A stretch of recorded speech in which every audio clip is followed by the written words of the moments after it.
How did a hero become the multiverse's greatest threat? The story of Wanda Maximoff, the Scarlet Witch, is one of the most tragic and compelling arcs in the entire Marvel Universe.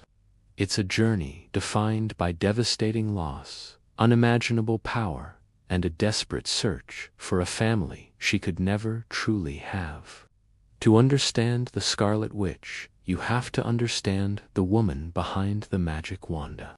So today, we're breaking down her complete transformation, from a grief-stricken Avenger to the reality-bending sorceress who nearly tore the multiverse apart. This isn't just about magic, it's about a hero's fall from grace. Let's rewind way back to the beginning. Before magic, before heroes, a single bomb took Wanda's childhood and planted the seeds of chaos. Picture this: you're 10 years old, trapped in the rubble of your own home with your twin brother, Pietro. For 2 days, you stare at an unexploded shell with the name Stark Industries painted on the side. That singular event ignited a hatred that would define her early life, driving her and Pietro straight into the arms of Hydra. They volunteered for experiments, desperate for the power to fight back, to get revenge. This wasn't a quest for world domination. It was a cry for justice from a traumatized child who had lost everything. This is the foundation of Wanda's character. Every action she takes is rooted in this profound initial trauma.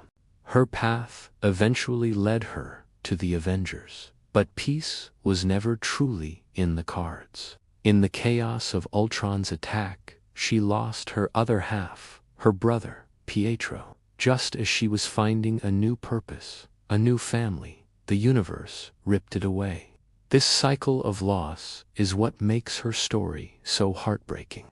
And then, in the quiet moments between world-ending threats, she found an unlikely solace in Vision.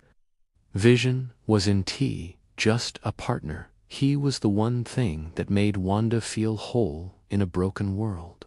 He was a synthetic being, yet he understood her humanity more than anyone. He saw past her power and her pain, and for the first time, Wanda felt a sense of stability, of home. Their love was a quiet rebellion against the chaos that constantly surrounded them, a small island of peace in an ocean of turmoil. But as we all know, that peace couldn't last. The universe, or perhaps more accurately, Thanos, had other plans. The fight for the Mind Stone forced Wanda into an impossible choice: kill the man she loved to save the universe. She did it, summoning unimaginable strength to destroy the stone, only to watch in horror as Thanos rewound time and did it himself, crushing Vision's head right before her eyes. She had to experience his death not once, but twice. This was the breaking point. This was the moment that shattered the last bit of stability she had. Imagine the weight of that grief, the sheer powerlessness in that moment. It's a pain so deep, so all-consuming, that it's no wonder it would eventually spill over and rewrite the world around her. This is where we enter the world of Westview. When pain becomes unbearable, Wanda doesn't run, she rewrites reality itself. Unable to process the raw, unfiltered grief of losing Vision, her chaos magic exploded outwards, creating a pocket reality modeled after the classic American sitcoms she watched with her family as a child. She resurrected Vision, created a home, and even gave birth to twin boys, Tommy and Billy. In her mind, she had finally gotten her happy ending.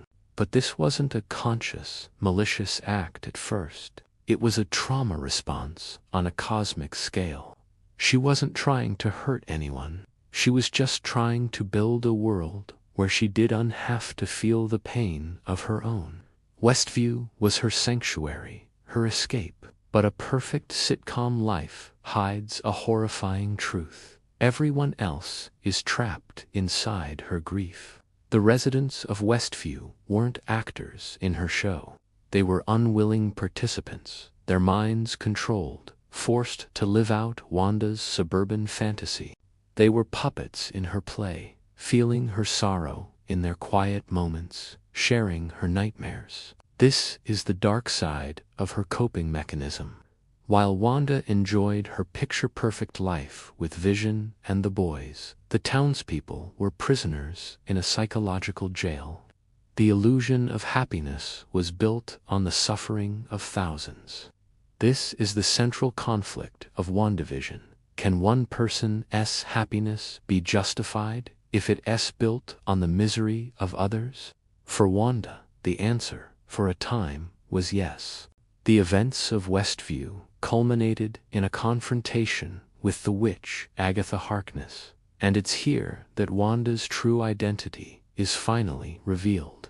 Agatha tells her that her power isn't from the Mind Stone, it's innate. She was born a witch, destined to become a mythical being of spontaneous creation known as the Scarlet Witch.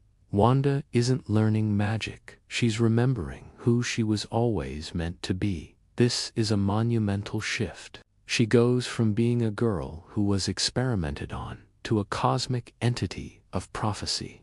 As she defeats Agatha and absorbs her power, she fully embraces her destiny, manifesting her iconic crown and costume. She is no longer just Wanda, she is the Scarlet Witch, but with this newfound power and identity comes a terrible price.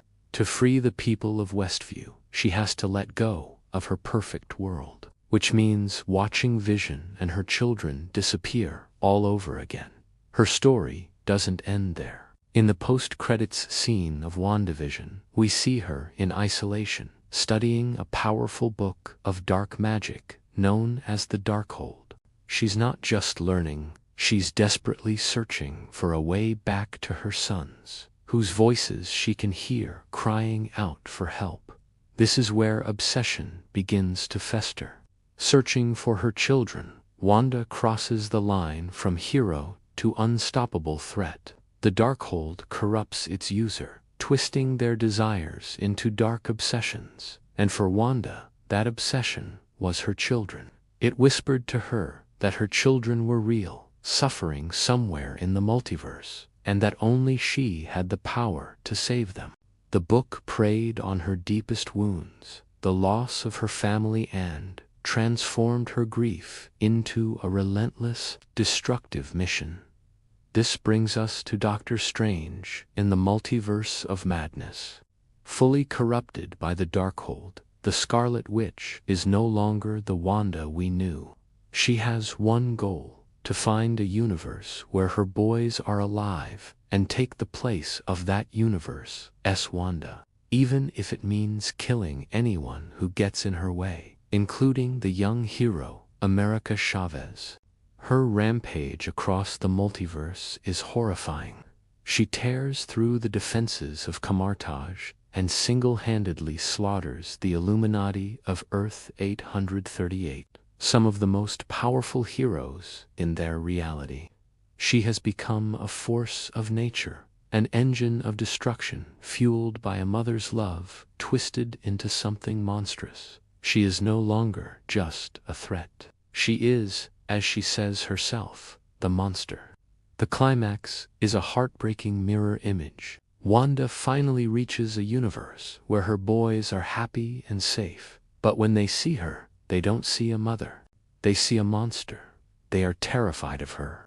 In that moment, seeing the fear in her children's eyes, she finally understands what she has become.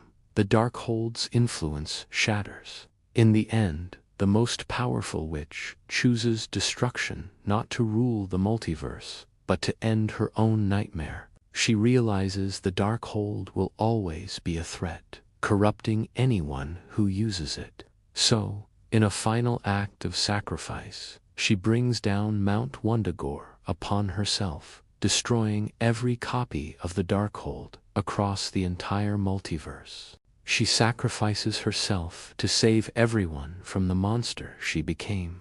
Wanda Maximoff's journey is a masterclass in character development, a profound exploration of how grief, when combined with immense power, can corrupt even the noblest of heroes. From a vengeful orphan to a loving partner, a grieving mother, and ultimately a multiversal threat, her story is as epic as it is tragic.